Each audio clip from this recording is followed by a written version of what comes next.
Glória a Deus, graças a Deus. Ele é tudo para mim.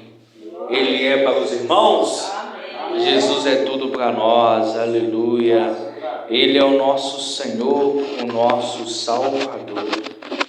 Queridos, abram vossas Bíblias comigo no livro de Mateus, capítulo 6, a partir do versículo de número 24. Mateus 6, 24. Glória a Jesus. Aleluia. Glória a Deus. Diz assim a palavra do Senhor.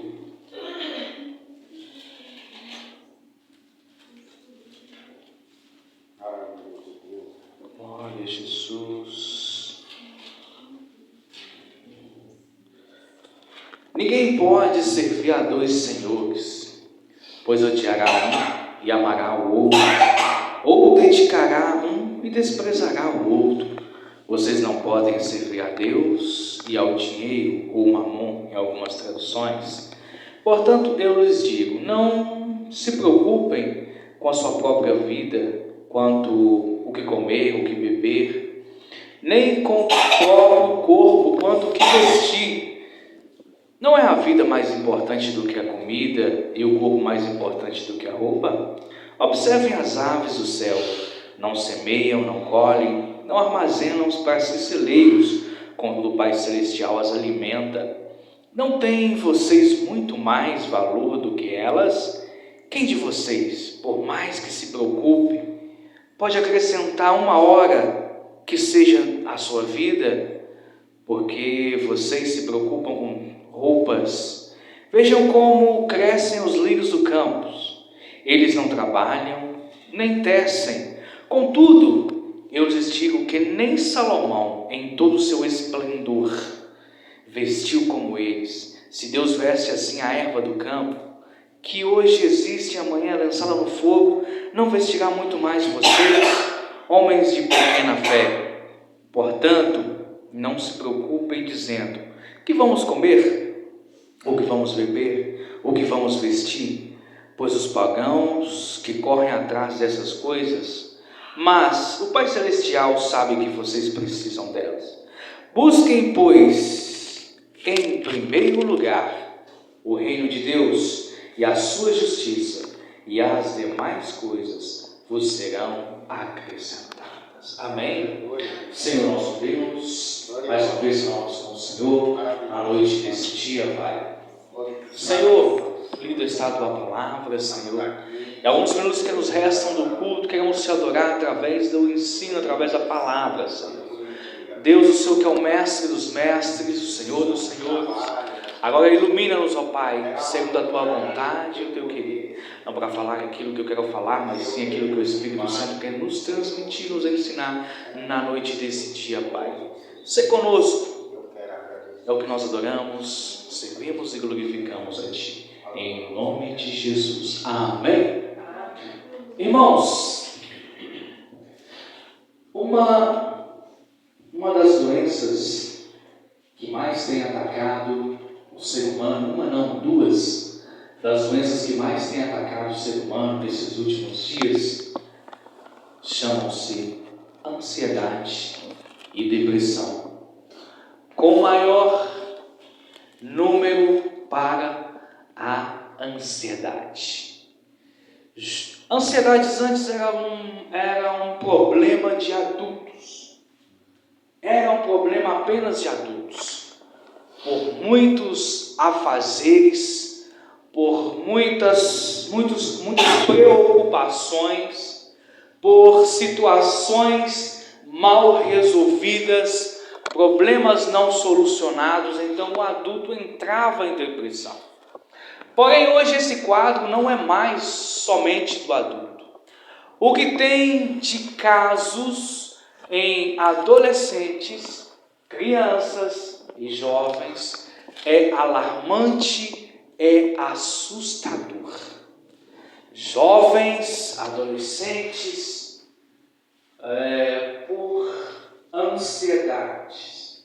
Então, em crises de ansiedades, porque a ansiedade ela tem alguns estágios. Tem os primeiros estágios, que a maioria de nós possuímos. Quem não é ansioso, basta falar, eu tenho algo para te falar, mas depois eu te falo, que a pessoa fica o dia inteiro ansioso. Até então, normal. O problema é quando essa ansiedade entra em um segundo estágio, um terceiro estágio, que a pessoa agora passa a ter alguns sintomas psicossomáticos. Por exemplo, as pessoas começam a sentir palpitação no peito, dores no peito, falta de ar, e sintomas parecidos com ataques cardíacos. E você pode levar a pessoa no hospital, não vai ter nenhum problema, porque não é uma doença patológica, e sim um problema psicossomático. Ele se resolve com alguns exercícios de respiração e uma boa conversa com um psicólogo, com um pastor, com um orientador, com um terapeuta, com um coach. Dá para resolver. O problema é que quando a pessoa não resolve, ele vai vivendo esses problemas, vivendo. E esses problemas, como a ansiedade, pode chegar a uma depressão, que é pior, chegar a uma dependência de medicamentos, o que é bem pior, e só complicando os estágios. Mas o Senhor já sabia que isso iria acontecer no nosso meio, porque já existiam casos na Bíblia de pessoas ansiosas, de pessoas com depressão.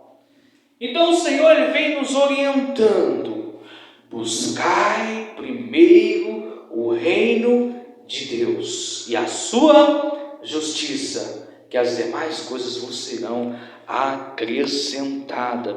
Mas é difícil, porque somos seres humanos e queremos tudo aqui e agora. Tudo aqui e agora.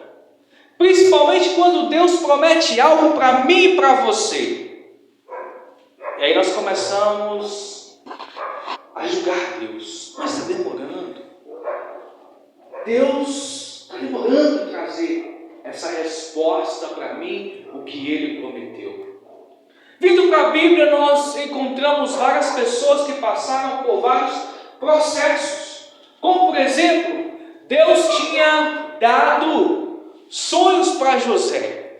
José é aquele que foi parar no Egito. José, ainda jovem, o Senhor mostrou para ele que ele seria alguém de um governo superior, alguém que governaria sobre a sua família e sobre uma nação. Deus mostrou para ele em sonhos. E José contou esses sonhos, e o fato dele contar esses sonhos o colocou em um processo. Em toda a nossa vida, ela se resume em 3 estágios. Quantos estágios? 3 estágios. Primeiro estágio, que a nossa vida se resume. Repita comigo: processo. Segundo estágio, propósito. E terceiro estágio, promessa. O fato é que Deus tem uma promessa para cada um de nós. Ele, quem sabe, usou algum dia um vaso e falou: ei, minha serva, aquieta teu coração, que eu vou te entregar isso, aquilo e aquilo outro. E você colocou isso no seu coração, é normal. Mas o problema é que Deus tem a promessa, Deus mostra para nós a promessa, mas a promessa não acontece no outro dia. Existem 2 estágios antes da promessa. O primeiro estágio é o processo. E olha o que é interessante. Toda vez que o ser humano está passando por um processo, o Senhor fica em silêncio, observando. Aí você ora, Senhor, tem misericórdia, parece que o céu está de bronze, porque o Senhor está te observando. Exemplo, quando estamos em uma escola fazendo uma prova, o professor fica de cima ensinando, dando as respostas, sim ou não? Como que o professor fica? Sentado em silêncio, observando. Se você colar, ele vai te dar um zero. E você vai ter que repetir a prova novamente. Assim é Deus. Quando nós estamos em um processo, o céu às vezes fica de bronze, o Senhor fica em silêncio, porque é o nosso momento de deserto. Se você não passou por um deserto, ainda vai passar. Porque na vida do ser humano, os 3 estágios acontecem. Aconteceu com José. José é alguém que tinha uma promessa do Senhor, mas o Senhor permitiu um estágio, o primeiro estágio, que é o processo. José, ele foi vendido pelos irmãos. Sendo vendido pelos irmãos, ele foi comprado como escravo. E ainda teve um processo, ainda que esse processo levou ele para a cadeia. Inocentemente foi para a cadeia. Agora veja só, alguém que tem uma promessa do Senhor, preso. Era para José ser revoltado, era para José ter não só ansiedade, como depressão, era para José ter raiva de Deus, porque é assim, né? Nós oramos, o Senhor não responde no nosso tempo, nós começamos a questionar Deus. Deus não me ama, Deus não está nem aí comigo. Se Deus estivesse aí comigo, Ele teria resolvido o meu problema. Porque assim, nós aprendemos uma cultura toda errada, errônea, onde alguns segmentos viram e falam assim, determina, Deus ele tem que te dar. Mas não é assim que funciona. Há um processo de aprendizagem. Eu poderia chegar agora e falar, Senhor, eu quero um avião. O Senhor tem que me dar um avião. Beleza, Deus pode me dar um avião, mas está no momento, eu tenho que passar um processo. Eu tenho que primeiro tirar a minha brevet, a carteira de avião. Eu tenho que tirar a minha brevet, ter uma condição financeira para manter o avião. E aí depois sim, eu vou poder ter um avião. Mas tem um processo. Mas nós gostamos de citar aquele versículo citado por Paulo. Posso todas as coisas em que me fortalece. Então nós começamos a citar, eu posso comprar o que eu quiser, porque o Senhor ele vai me dar. Ele é meu Deus, né? Mas não é assim. Quando Paulo citou esse versículo, antes, se você voltar ao contexto, porque a Bíblia é assim, você não pode citar um versículo sem você entender o que diz antes e o que diz depois. Então antes, o apóstolo Paulo ele começa a falar, eu sei o que é passar fome, eu sei o que é passar necessidade, eu sei o que é viver na bonança. Aí depois ele fala, eu posso todas as coisas em quem me fortalece. Todas as coisas, passar dificuldade, passar fome e passar momentos de bonança. Mas nós não queremos esse lado difícil. Nós queremos olhar para Deus como a nossa fada madrinha, aquela do avarinha de condão, tudo que a gente pede, eu te dou. Ou quem sabe, aquele gênio da lâmpada, né? Já assistiu o gênio da lâmpada? Esfrega a lâmpada, eu tenho 3 desejos. Mas não é assim. O Senhor tem um processo para cada um de nós. Há um processo para cada um de nós. Mas depois do processo tem o propósito. Depois do processo tem o propósito. Olha só. Lá estava José, estava na cadeia. Ele interpretou os sonhos de 2 outros bandidos ali na cadeia. Esqueceram dele por uma cristocidência, vamos dizer assim, uma providência divina. para ele viver o propósito a qual ele foi chamado ali. Lá agora José foi chamado para interpretar o sonho de Faraó. Aí começa o propósito de Deus na vida de José. Todo o processo um dia acaba e começa o propósito. Quem sabe estamos vivendo o propósito de Deus agora em nossa vida. Acabou o processo, começa o propósito. Propósito é viver aquilo que o Senhor nos chamou. Ele chamou para cantar, cante. Ele chamou para adorar, adore. Ele chamou para ganhar vidas, ganhe vidas. Tem um processo antes de aprendizado e depois tem um propósito. Jesus, até os seus 30 anos, viveu o processo. A vida de Jesus foi mais ou menos assim, dos primeiros anos até os 12 anos. Aos 12 anos, ele indo ao templo, passando ali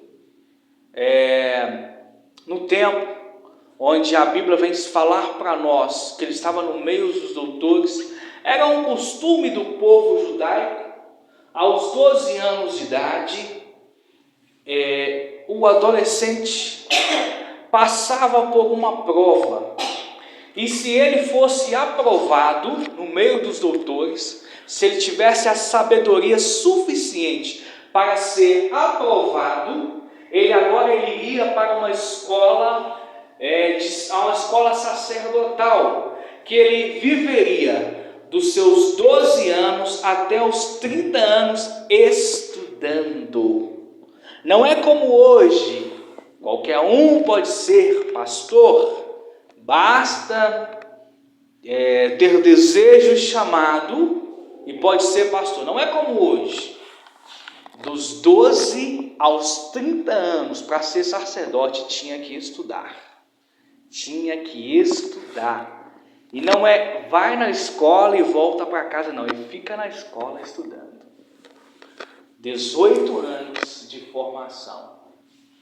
Jesus só chegou a mestre, humanamente falando, ele teve que passar por essa escola. Afinal de contas, Deus, o que tem de leis na terra, Deus ele não é contra as leis humanas.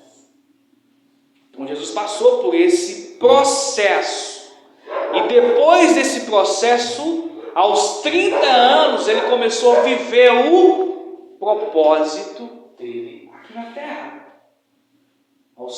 Depois dos 30 aos 33 anos, ele viveu o propósito dele aqui na terra. Ele ensinou. Para ele ser mestre, ele precisava de passar por esse processo. Sendo ele mestre, ele chamou os discípulos, escolheu 12 discípulos e começou a ensinar o processo. Que Jesus já estava no propósito, e ele começou a ensinar para os apóstolos o processo. Após ele ir para a cruz e morrer, ali acabou o propósito dele. Quando ele ressuscitou, ele começou a promessa do Pai, aquela promessa de ressuscitar pelo meu pecado e pelo seu pecado. Ele estava vivendo a promessa dele. Então, depois do propósito, vem a promessa de Deus na nossa vida, que é desfrutar do melhor dessa terra, e quando findar o labor dessa vida, estarmos ali na glória, desfrutando do Pai. Amém? Glória a Deus. E isso o Senhor nos ensina ao passar o processo. Viva o processo sem ansiedade. Entrega o teu caminho ao Senhor, e o mais Ele tudo fará por nós. Mas nós temos dificuldade de entregar o nosso caminho ao Senhor. Nós temos dificuldade de entregar o nosso processo ao Senhor e deixar Ele agir por nós. É mais ou menos assim, ó. Nós pegamos a nossa vida e entregamos ao Senhor. Senhor, está aqui os meus problemas, segura aqui. Está aqui os meus problemas, segura. Mas eu não solto. Segura, Senhor, mas eu não solto. Porque eu quero andar segundo os meus desejos. É aí que eu entro em ansiedade. Porque eu quero viver segundo os meus conceitos. Ao contrário de realmente entregar. Está aqui, Senhor, a minha vida. Faça de mim segundo o teu querer. Faça-se de mim segundo a tua vontade. Porque a vontade do Senhor em nossa vida às vezes dói. Passar por processo às vezes dói. Eu me lembro no meu último dia de aula, antes de entrar para a faculdade, eu estava fazendo a última matéria que me faltava, era matemática. Eu sempre tive dificuldades em matemática. Nunca foi bem em matemática, e foi muito difícil. E lá estava eu no meu último dia de aula na escola, e era meu aniversário até, dia 24 de dezembro. Era o meu último dia de aula. Eu falei, meu Deus, eu preciso passar. Se eu não passar, eu não vou entrar na faculdade. E era um processo. O processo dói. O processo é dificultoso. E sabe o que acontece? Às vezes tem pessoas que ficam anos no processo. Aquela viagem do povo saindo do Egito até a terra prometida não era para durar 40 anos. Não era. Era para chegar rápido. Era aí em torno, aí, se não me falha a memória, 4 anos no máximo, caminhando. Não durava nem isso. Não durava nem isso, não. 40 anos. Já foi feito um cálculo, disse que era mais ou menos daqui em São Paulo. Eu gastei 4 anos para ir em São Paulo a pé. Não era para durar muito tempo. Não era. 40 anos. E mesmo assim, nenhum dos que saíram entrou na terra prometida, porque não conseguiram passar o processo, morreram no processo.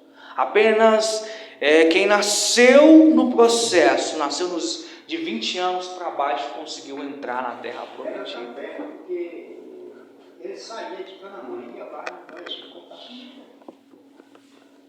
Então, essa comida, 40 anos, 4 anos, até chegar na casa dos pais, eu morri. se não me falha a memória, são 40 dias, se não me falha a memória. Mais ou menos 40 dias de viagem. 40 anos. Porque o Senhor, Ele quer nos ensinar no processo. E quando você não consegue passar numa prova, o que você faz? Repete. Repete. E repete. Quando você não passa, você vai para a recuperação. E o Senhor faz isso conosco. Nós ficamos dando volta em círculo. Mas eu já passei por essa prova, mas não aprenderam. É preciso aprender. Enquanto nós não aprendemos, o Senhor, Ele nos faz repetir processos, processos e processos. Amém, glória a Deus, aleluia. Mas o Senhor quer dar o melhor para nós. O Senhor quer te dar o melhor. Só que é preciso entregar o teu caminho ao Senhor. E para viver as promessas, para viver o processo. Reino. Só pode ver o reino de Deus quem experimentar um novo nascimento. Na caminhada, o Senhor, Ele nos leva a viver um novo nascimento e um novo renascimento.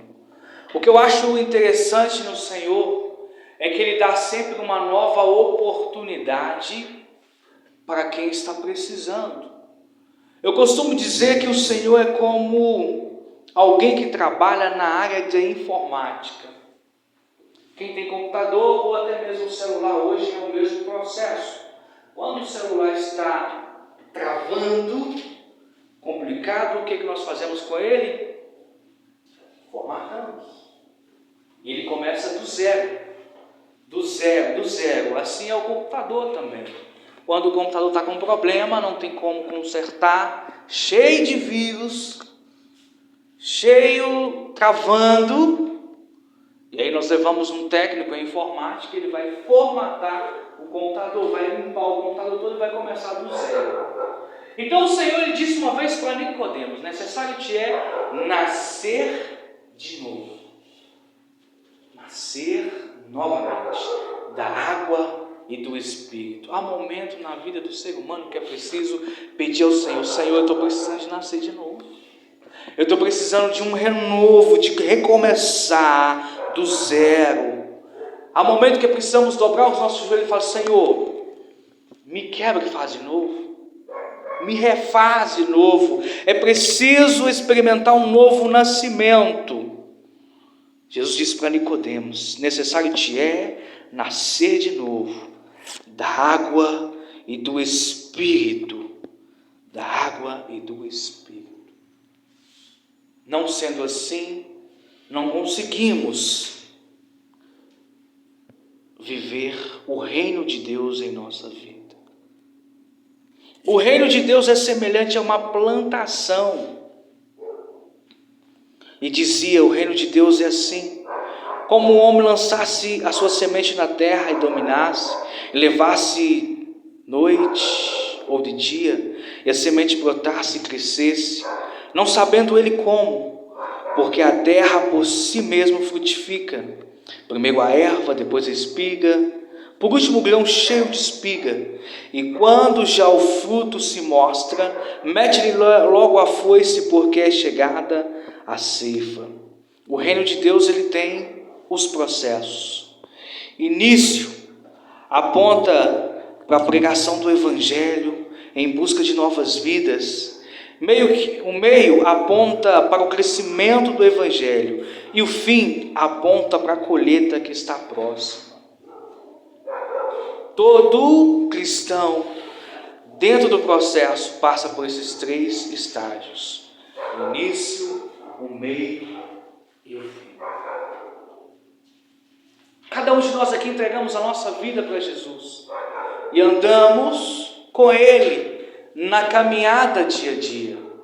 Na nossa caminhada dia a dia, quantos problemas não temos? Afinal de contas, o Senhor não prometeu vida boa para ninguém.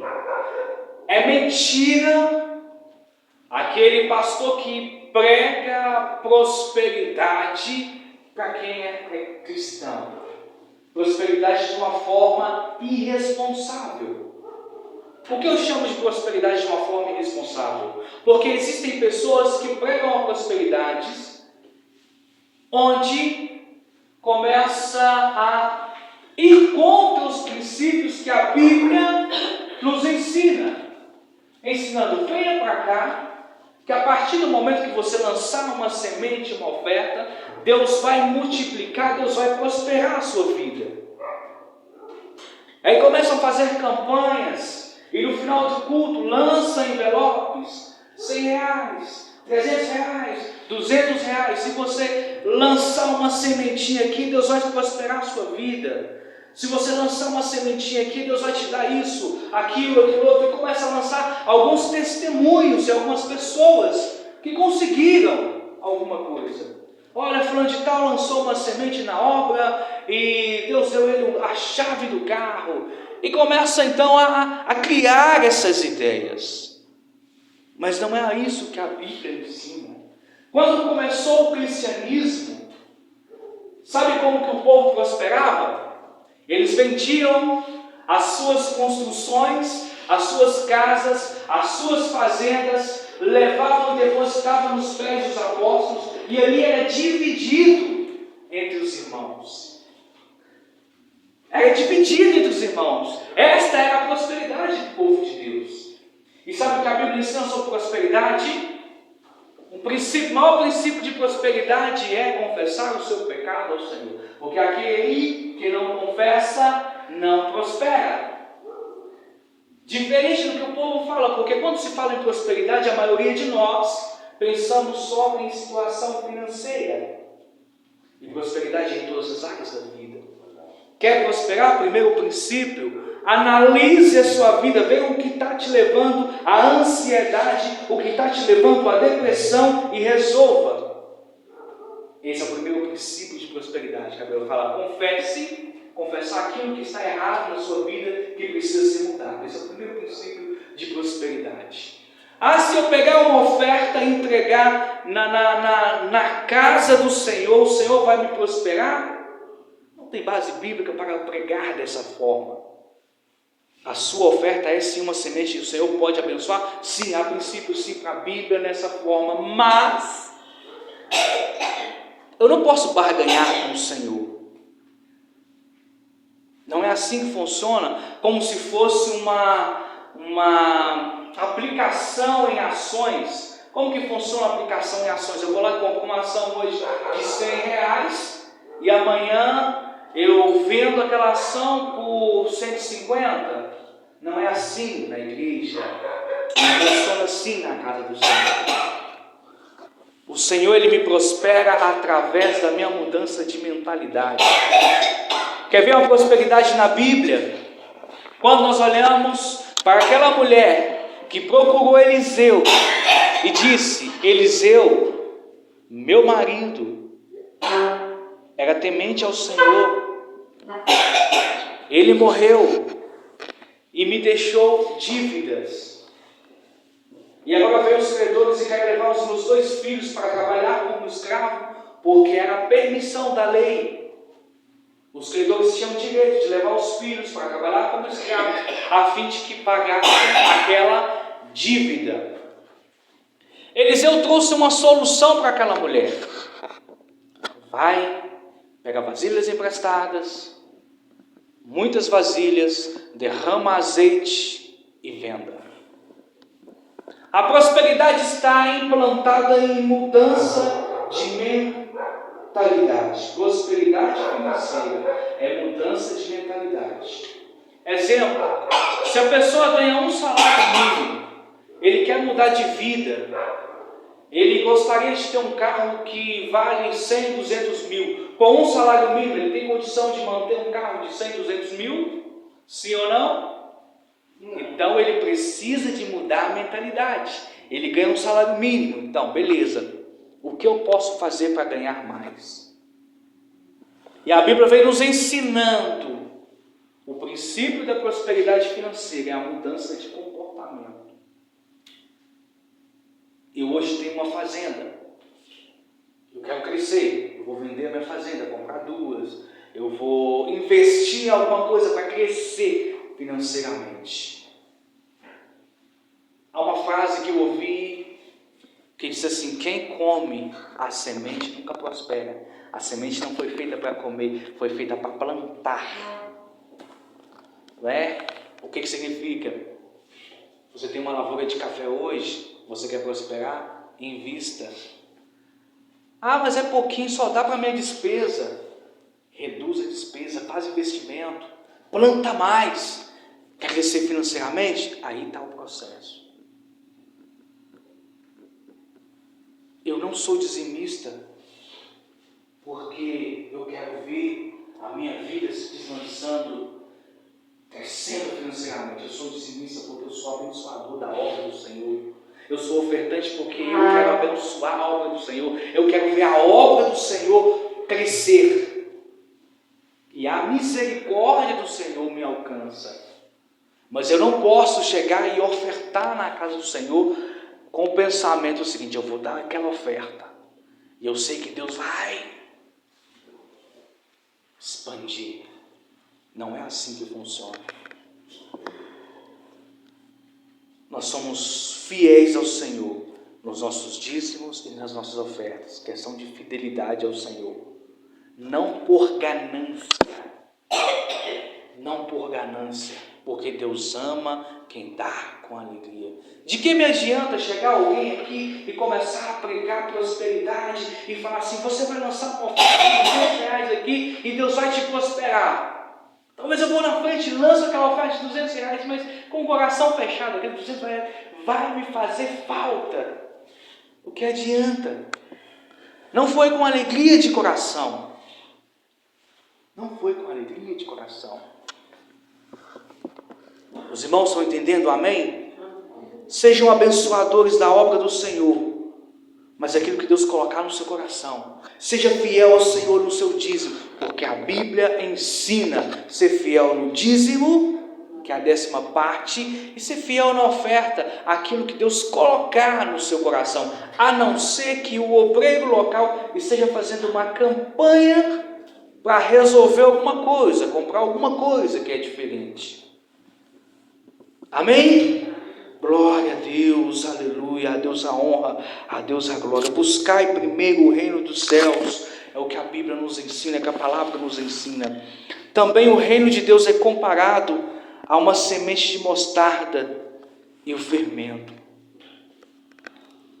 E dizia, a que é semelhante o reino de Deus, e o que compararei? É semelhante a um grão de mostarda que um homem, tomando, lançou em sua horta, e cresceu, e fez grande a árvore, e os seus ramos aninharam aves do céu. E disse outra vez: a quem compararei o reino de Deus? É semelhante ao fermento que uma mulher, tomando, escondeu 3 medidas de farinha, até que tudo se levedou.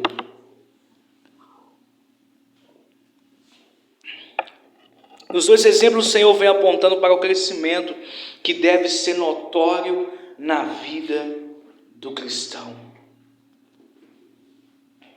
A semente de mostarda, o fermento, começa do pouco, mas vai crescendo. O reino de Deus é semelhante a uma semente de mostarda. É a menor das hortaliças, mas cresce. Assim deve ser a nossa vida no reino de Deus. O que você faz para o Senhor? Talvez você gostaria de louvar o Senhor, mas não sabe louvar. Aí você começa do seu pouco. Hoje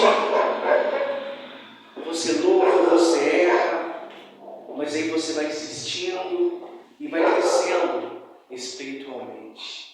A nossa oferta ao Senhor, aquilo que nós ofertamos ao Senhor, tem que crescer gradativamente, assim como o grão de mostarda.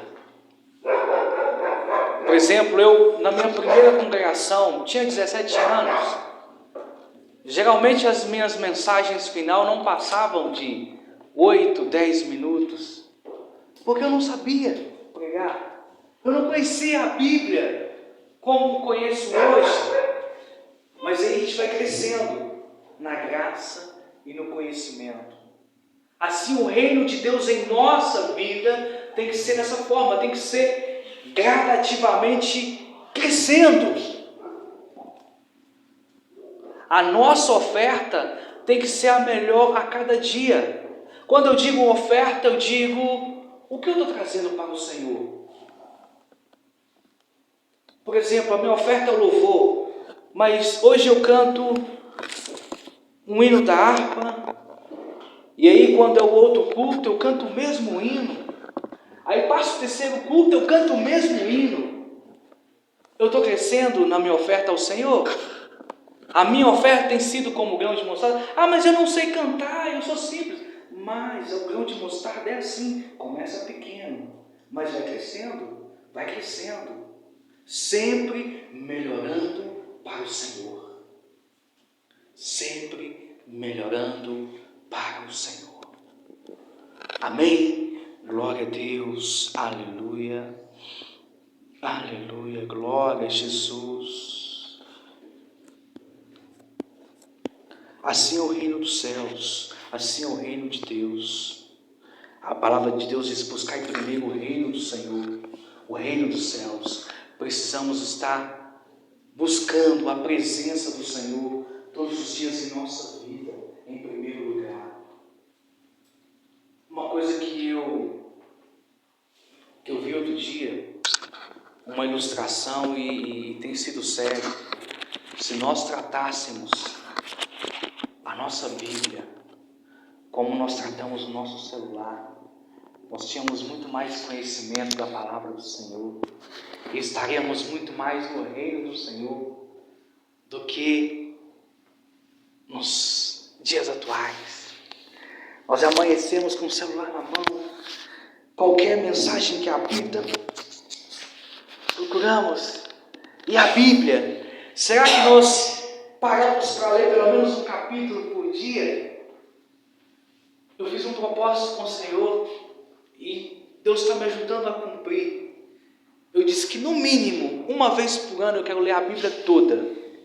Estou finalizando de novo, está faltando alguns 50 capítulos, 80 capítulos eu acho. Vou terminar até o dia 26, 27 de dezembro, vou estar terminando de novo. E esse ano eu disse, para a glória de Deus, eu vou ler a Bíblia Católica também. E já li os 7 livros da Igreja Católica, muito bom, indico, podem ler. E faça um propósito com o Senhor. Leia a palavra do Senhor. Afinal de contas, o Senhor diz: buscar primeiro o reino dos céus. Isso é buscar o reino do céu para a minha vida. Nós passamos dias corriqueiros, nos preocupamos com os nossos afazeres, com os nossos negócios. É importante, precisamos trabalhar. Afinal de contas, se não trabalharmos, nós não temos como trazer o alimento, o pão de cada dia para nossas casas. Mas quando a Bíblia fala para buscar primeiro o reino dos céus, ela não está dizendo para você abandonar tudo e vir servir a Deus. Está dizendo para você tirar um tempo, um momento para buscar o Senhor.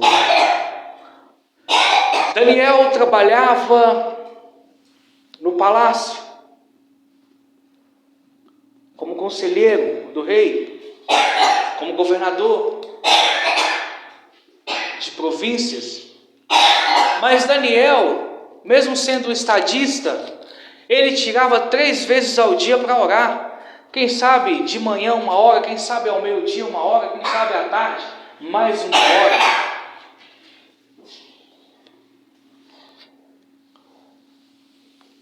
O segredo de buscar o reino dos céus está em começar. Ah, mas eu trabalho de 6 horas da manhã até 6 horas da tarde, eu não tenho condição de ler a Bíblia. Mas o que você faz durante a madrugada? Será que não dá para tirar uns 20 minutos para ler a Bíblia, uns 20 minutos para orar, uns 20 minutos para poder falar com o Pai? Quem sabe cantar um louvor? Durante o dia, será que não dá para lavar a roupa cantando músicas? Eu acho bacana a minha esposa, ela gosta de som alto. E vai lavar a casa e coloca o som bem alto e começa a cantar, daqui a pouco está falando em línguas. Vai lavar, vai limpar a casa, está cantando, falando em línguas. E música o dia todo. Isso é buscar o reino de Deus em primeiro lugar na sua vida. É estar conectado com o Senhor. Ainda que esteja passando por processos. Uma música que eu gostei muito de Lázaro diz: vou passando pela prova dando glória a Deus. É difícil passar pela prova dando glória a Deus. Por quê? Você acaba de ter uma situação, uma má notícia, vai dizer glória a Deus. Mas eu aprendi que glorificar a Deus na prova, no processo, é não murmurar. É continuar adorando a Deus. É continuar servindo ao Senhor. Isso é glorificar passando o processo. Porque a vida, nós temos esses 3 estágios: processo, propósito e promessa. E pode acontecer de estarmos na promessa e o Senhor nos levar para um processo de novo, para nos ensinar alguma coisa. Então, por isso precisamos, em cada área da nossa vida, independente de onde estivermos, se é na promessa, se é no propósito ou no processo, precisamos buscar o reino de Deus sobre nossas vidas. Amém, povo de Deus? Amém. Glória a Deus, aleluia. A Deus a honra, a Deus a glória, a Deus todo louvor.